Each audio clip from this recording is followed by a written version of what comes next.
भगवते वासुदेवाय। ओम नमो भगवते वासुदेवाय। श्रीमद्भागवतम 4 कैंटो 11वां अध्याय 31वां श्लोक।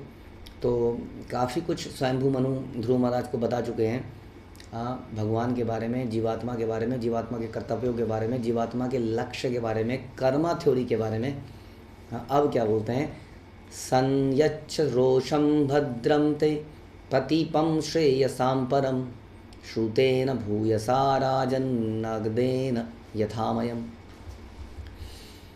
हे राजन, मैंने जो कुछ कहा है उस पर विचार करो, यह रोग की औषधि के समान काम करेगा। यानी कि तुम इस वक्त रोग है, तुम्हें क्रोध का रोग हो गया है, तुम्हें बदले की भावना का रोग हो गया है तुम्हें।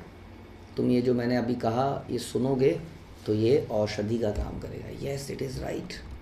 बेस्ट औषधि होती है यदि हमें कोई स्पिरिचुअल काउंसल कर दे तो आदमी के सारे रोम खुल जाते हैं, रोग दूर हो जाते हैं केवल इस माहौल से। ये हमने देखा है आजमा कर कि जब कोई स्पिरिचुअल प्रैक्टिसेस को ढंग से करता है और किसी की शरण में ढंग से जाता है, अपने दिमाग को काउंसलिंग सिस्टम से ठीक करता रहता है, उसके रोग दूर हो जाते हैं बहुत सारे, यदि वो ऐसा करे तो। ये बात है, क्योंकि सब चीज़ों की बीमारी का कारण ये मानसिक चिंतन है। गलत चिंतन रोग पैदा करता है और सही चिंतन मुक्त कर देता है। तो बता रहे हैं कि ये औषधि का काम करेगा। मैंने जो तुम्हें बताया है वाकई में डॉक्टर की औषधि काम नहीं करेगी, वाकई में नहीं करेगी। हमने कितने ऐसे केस हम बता ही रहे हैं आपको। ख़ास तौर पे ऐसा बताया, हर बीमारी की जड़ कहीं ना कहीं कोई ना कोई मानसिक विचार है। वो कुछ ना कुछ हार्मोनिकल इशू पैदा करता है अंदर, जिसकी वजह से कहीं ना कहीं इम्बैलेंस क्रिएट होता है और फिर बीमारी होती है। यदि दिमाग एकदम दुरुस्त रहे भगवान की भक्ति में तो सारे रोग दुरुस्त रहते हैं, अपने आप ठीक हो जाते हैं। तो कह रहे हैं ये औषधि का समान काम करेगा। अपने क्रोध को रोको, क्योंकि आत्मबोध के मार्ग में क्रोध सबसे बड़ा शत्रु है। क्रोध क्यों आता है? काम से आता है, लस्ट से क्रोध पैदा होता है, क्योंकि इंसान की डिज़ायर्स अनलिमिटेड है। जब वो unlimited desires in this limited world में पूरी नहीं हो पाती तो उसको अनलिमिटेड क्रोध आता है और वो उसको जला देता है, भस्म कर देता है, खुद को ही, दूसरे को भस्म करने से पहले। तो बता रहे हैं कि आत्मबोध के मार्ग पर क्रोध जो है सबसे बड़ा शत्रु है। और क्रोध को समाप्त करने के लिए हमें संतुष्टि, वही सारी चीज़ें, दिव्य गुण, ह्यूमिलिटी, विनम्रता, सहनशीलता, क्षमा, दया, इन सबको डेवलप करना पड़ेगा। इसलिए बता रहे हैं कि इसको करो, क्योंकि क्रोध में हम जानते हैं कि विश्वामित्र ने जो भी अर्जित किया था वो क्रोध करने के कारण, थिंक रंभा के ऊपर, आई बिलीव सो, जो भी था, तो वंश मेनका के द्वारा वो फंस गए थे काम से। तो नेक्स्ट टाइम उन्होंने काम पर विजय प्राप्त कर ली। एक और अप्सरा आई, ही सेड अच्छा फिर चाहिए, तो काम तो नहीं आया लेकिन क्रोध आ गया और फिर say that was the last thing जहाँ पर विश्वामित्र फेल हुए थे।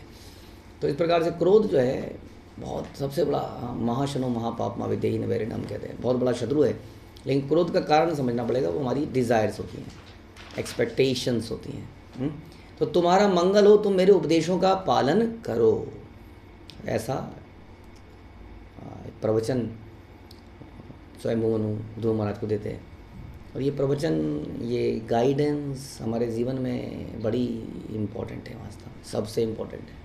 स्पिरिचुअल प्रैक्टिसेस में ये सबसे इम्पोर्टेंट वस्तु है। श्रवणम जो कहते हैं हम, श्रवण करने से ही हमारा कीर्तनम अच्छा होता है। कई लोग स्पिरिचुअल वर्ल्ड में आते हैं, शुरू में थोड़ा बहुत सुनते हैं, उसके बाद उन्हें लगता है कि ये माला का कोटा है ना, ये इसको पूरा कर दो, दैट इज़ स्पिरिचुअल लाइफ। किसी तरह से कहीं जुड़े रहो, थोड़ा बहुत संडे को चले जाओ, कुछ प्रसाद हम डिस्ट्रीब्यूशन कर दो, that is spiritual life. No, spiritual life में मुख्यतः श्रवण हमें श्रील प्रभुपाद की इस परंपरा में खास तौर पर हमें समझ में आया है कि श्रवण बड़ा इम्पोर्टेंट है। It is not always necessary कि हमें कुछ पर्सनल गाइडेंस ही मिले, जो कि मिलती है समय आने पर, लेकिन हमें जो प्रवचन के माध्यम से इनडायरेक्टली वो गाइडेंसेस बहुत सारी मिल जाती हैं। तो ये बड़ा ज़रूरी है कि यहाँ पर ध्रुव महाराज को डायरेक्टली मिला, लेकिन कई बार कोई डायरेक्ट इंस्ट्रक्शंस भी आवश्यक होती हैं। तो इस प्रकार से बहुत लंबा प्रवचन यहाँ पर हुआ, गीता की तरह एक और लंबा प्रवचन। और उसके बाद में क्या होता है इसमें प्रभुपाद बता रहे हैं कि दुष्टों पर ध्रुव महाराज का क्रोध होना उचित था। इस प्रसंग में सर्प के संबंध में कथा, यदि कोई सर्प नारद के उपदेश से भक्त बन गया तो नारद ने बोला कि किसी को काटना नहीं है, लेकिन जब उस सर्प ने किसी को काटा नहीं तो लोगों ने उसको पत्थर मारना शुरू कर दिया। उस सर्प बड़ा परेशान हो गया, आज तक मेरा राज चलता था, अब मैं शरीफ बन रहा हूँ तो मुझे मारा जा रहा है, नारद मुनि क्या करूँ। बोला कि मैंने थोड़ी कहा था तुम्हें कि तुम किसी को डराओ भी मत, कम से कम अपना फन दिखा के डराओ तो सही, तुम इतने शरीफ बन गए तो मारा ही जाएगा। तो इस प्रकार से संसार में रहने के लिए दिखावा करते हुए रहो, जैसा कि हमारे आचार्यों ने भी बताया, संसार के लोगों के साथ ज़्यादा इतना बट अपने नेचर को मत बदलो। काटना नहीं है तुम्हें, ये भी ध्यान रखो, काटोगे तो समस्या है। तो इस प्रकार से बताया गया। तो इस प्रकार से हम बता रहे हैं, प्रभुपाद एक विज़न दे रहे हैं कि ध्रुव महाराज दुष्टों को कई बार, राजा का खास तौर पे कर्तव्य है कि ऐसी अराजकता पैदा ना करने दें। दंड ना मिले तो दंड ना मिलने पर क्या हो जाता है कि चोर उच्चकों के दिल बड़े खुल जाते हैं, उसके बाद वो उपद्रव करते हैं, साधुओं पर अटैक करने लगते हैं। यदि साधु पर, गाय पर, महिला पर, बच्चे पर अटैक होने लगे तो दंडित किया जाना चाहिए, ताकि समाज अगर इन लोगों से वंचित रह गया तो क्या रहेगा समाज में। भय होना चाहिए किसी डाकू को, चोर को, उपद्रवी को कुछ भी करने से पहले। तो ये काम है क्षत्रिय का, इसके लिए उसको कड़ा रुख हटाना पड़ता है, उसको काट देना पड़ता है कई बार। For that angle it was okay. Prabhupada एक और व्यू बता रहे हैं। तो इस तरह से इसी प्रकार भक्त सदैव अहिंसक होता है, उसमें समस्त सद्गुण रहते हैं, किंतु इस जगत में जब अन्य लोग उत्पात मचाते हैं तो उन उत्पातियों को भगाने के लिए उस समय अवश्य क्रुद्ध होना चाहिए। कोई एक ऐसी स्टोरी थी कि हमारे कुछ भक्तों ने बुक डिस्ट्रीब्यूशन का स्टॉल लगाया था कहीं पर, किसी ईर्ष्यालु ने आके किताबें फेंक दी और भक्तों को मार पिटाई करने लगे। भक्त लोग चले गए उस दिन वहाँ से। फिर अगले दिन कुछ चर्चा हुई, मीटिंग हुई, तो अगले दिन फिर से बुक स्टॉल लगा ली। और वो व्यक्ति फिर से आया, हाँ फिर से लगा ली तुमने। तभी वहाँ पर 2 6 फुटी भक्त आ गए, दोनों ने उसको एक एक कंधे से उठाया और साइड में लेके उसको थोड़ा सा टाइट किया। उसके बाद से मामला बिल्कुल फिट हो गया। तो कभी कभी ऐसा रुख अपनाना पड़ जाता है। हम खड़े हैं, शांति से बुक डिस्ट्रीब्यूट कर रहे हैं, तो some time it's like Hanuman Lanka को जलाना, अर्जुन का अटैक करना। तो प्रभुपाद कह रहे हैं कि भक्त अहिंसक ही है, लेकिन धर्म के रास्ते पे कोई अगर चैलेंज ना दे तो वे चूड़ियाँ थोड़ी पहनी है। तो कभी कभी इस प्रकार का कदम उठाना पड़ सकता है, बट ये ऐसे कदम किसी सीनियर भक्त की गाइडेंस में रहें तो ज़्यादा अच्छा है। तो इस प्रकार से बता रहे हैं। तो आगे ध्रुव महाराज क्या करेंगे, संयच्छ रोषम भद्रम ते प्रतीपम श्रेयसाम परम श्रुतेन भूयसा राजन नगदेन यथामसम। सॉरी, ये तो हो गया। तो अगला, येन उपसृष्टात् पुरुषात् लोका उद्विचिते उज्जिते भृशम नाबुदा तत्वशम गच्छेत इच्छन अभयन आत्मना। जो व्यक्ति इस भौतिक जगत से मुक्ति चाहता है, उसे चाहिए कि वह क्रोध के वशीभूत ना हो, क्योंकि क्रोध से मोहग्रस्त होने पर वह सबों के लिए भय का कारण बन जाता है। वो जानता नहीं है कर क्या रहा है। हाँ, कितना बड़ा अपराध, भयंकर चीज़ें हम कर देते हैं क्रोध में, बाद में हम पछताते हैं। कई लोग तो क्रोध को शांत भी नहीं होते, क्रोध को पालते हैं कई लोग हृदय में। हाँ, ऐसी देखी ना आपने मूवी, एक आदमी था जो भूल जाता था सब कुछ, तो भूल ना जाए तो एक मूवी देखता था वो, हाँ, उठ के, जो उसको याद दिलाए कि उसके साथ क्या क्या हुआ है। हाँ, फिर उसके धीरे धीरे क्रोध पैदा होता था। तो आदमी क्रोध ठंडा ना हो जाए इसके लिए उपाय करते हैं, क्योंकि बदला लेना जीवन की बड़ी आवश्यकता है। जैसे सांस लेना, खाना खाना, ऐसे बदला लेना। तो उसने मुझे सुना कैसे दिया, हाँ, आज मेरा दिल बड़ा हल्का हो गया, मैंने सब सुना दिया उसको। तो इस प्रकार का विचार जो है भक्तों का नहीं होता है। ऐसा बता रहे कि क्रोध में हम ऐसा कुछ कर जाते हैं जो इरिवर्सिबल होता है। हाँ, बहुत बैंक, उससे जितना भी भक्ति का क्रेडिट जमा होता है वो सब समाप्त हो जाता है। शून्य हो जाता है। इसलिए वो क्रोध के अभिभूत कभी भी ना हो, वशीभूत ना हो, जो कि मुश्किल काम है। इसके लिए बहुत स्ट्रॉन्ग स्पिरिचुअल प्रैक्टिस की आवश्यकता है क्रोध को कंट्रोल करने के लिए। इसके लिए बिल्कुल अटर ह्यूमिलिटी, हाँ, बिल्कुल विनम्रता की हद को पार करना पड़ेगा। हमें सुनने पड़ेंगे ऐसे ऐसे केसेस, इंस्टेंसेस जो भक्तों के जीवन में हुए। लाइव एग्जाम्पल प्रहलाद महाराज ही हैं, जिन्होंने अनलिमिटेडली सहा चीज़ों को। तो इस प्रकार से हमें इसको क्रोध के वशीभूत नहीं होना चाहिए। हेलनम गिरी शभ्रातुर धनदस्य त्वया कृतम यज्ञग्निवान पुण्य जनान भ्रातर्ज्ञानीत्य नित्य अर्मशित।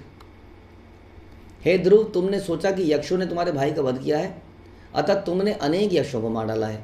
इस कृत्य से तुमने शिव के भ्राता कुबेर के मन को क्षुब्ध कर दिया है। अब बताइए, अब कुबेर तो भगवान के अच्छे भक्त हैं, भगवान की आज्ञाओं का पालन कर रहे हैं, उनके एडमिनिस्ट्रेशन के अंदर हैं। तो देखा हमसे कहीं, हमें पता ही नहीं होता, कहीं ना कहीं हमने किसी भक्त को नाराज़ कर दिया। तुमने कुबेर को क्षुब्ध कर दिया, तुमने यक्षों को मारा, लेकिन तुमने ये नहीं सोचा यक्ष रिलेटेड टू कुबेर है। तुम्हारे ये कर्म कुबेर तथा शिव दोनों के प्रति अवज्ञापूर्ण होगा, क्योंकि शिव से रिलेटेड कुबेर हैं। अब सोचिए, परम वैष्णव को तुमने कितनी कैसे इनडायरेक्टली नाराज़ कर दिया। तो हम सोचते नहीं है कई बार करने से पहले, हम कहें क्या छोटा मोटा आदमी है, मारो पकड़ के कान पे एक नीचे थट कर देते ना भाई। ऐसा नहीं करना है, छोटा बच्चा समझ के कान नहीं पकड़ना है किसी का, मारना नहीं है उसको, गड़बड़ हो जाती है। वो पता नहीं कौन है क्या है, एक तो खुद ही कौन है, कितना बड़ा भक्त है हमें मालूम नहीं है, कहाँ से आया है, पिछले जन्मों में क्या क्या तपस्या करके आया है भक्तों के बीच में, हाउ डू वी नो। फिर उसके माध्यम से हम पता नहीं किसको नाराज़ कर दें। कुछ सिस्टम है कि नहीं, माना चाइल्ड प्रोटेक्शन है। आप सोच रहे हैं कि कभी भी एक चपात मारी जा सकती है, कभी भी बोला जा सकता है, तो करा जा सकता है out of love and care, जैसे पेरेंट्स करते हैं, but that should be reflected. हमारा बिहेवियर से पता चल जाता है कि वो कितना लव एंड केयर से है। बच्चे को भी समझ में आता है कि मारा है तो कोई बात नहीं। जैसे हम लोगों को पुराने ज़माने में कई बार पिटाई होती थी, तो हम लोग कोई बात नहीं, हम जानते थे कि टीचर लोग दिल से प्रेम करते हैं। हाँ, तो समझने का विषय है कि कहीं ना कहीं क्रोध से कोई ना कोई अपराध हो जाता है, कोई गड़बड़ हो जाती है। तुमने यक्षों को मारा, यक्ष कुबेर से रिलेटेड थे, कुबेर शिवजी से रिलेटेड थे, और शिवजी को नाराज कर दिया आपने। तो मनु ने बताया कि यक्ष कुबेर के परिवार से संबंधित है, अतः उनके प्रति शत्रु भाव के कारण ध्रुव महाराज शिव और उनके भाई कुबेर के प्रति अपराधी बन गए, और वो सामान्य व्यक्ति बिल्कुल नहीं है। हाँ, अरे ऐसा तो सोचा ही नहीं था मैंने। इसलिए करना ही क्यों है, कहीं ना कहीं कुछ ना कुछ गड़बड़ हो जाती है इसमें। किसी ना किसी प्रकार से कुबेर क्षुब्ध थे, जिससे ध्रुव महाराज को सलाह दी गई कि वे अब उनको शांत करें, यानी कि उन्होंने बातों बातों में बता दिया कि ये गड़बड़ हो गई है बहुत ज़्यादा। हाँ, इस प्रकार से तुमने बहुत बड़ी गड़बड़ कर दी है। तो थोड़ा सा और बचा है, इसको करते हैं। तम प्रसाद वत्साशु संतया प्रशयोक्ति भी या यावन महताम तेजा कुलम नो विश्यति। इस कारण हे पुत्र, तुम विनीत वचन तथा प्रार्थना द्वारा कुबेर को शीघ्र शांत कर लो, जिससे कि उनका कोप हमारे परिवार को किसी ने प्रभावित ना कर सके।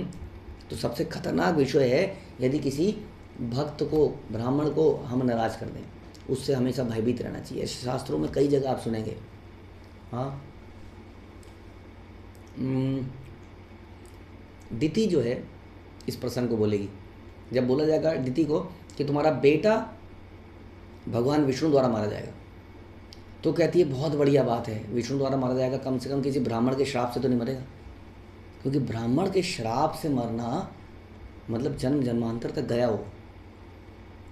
हाँ, और इस प्रकार भगवान से मारा जाएगा तो मुक्ति प्राप्त करेगा।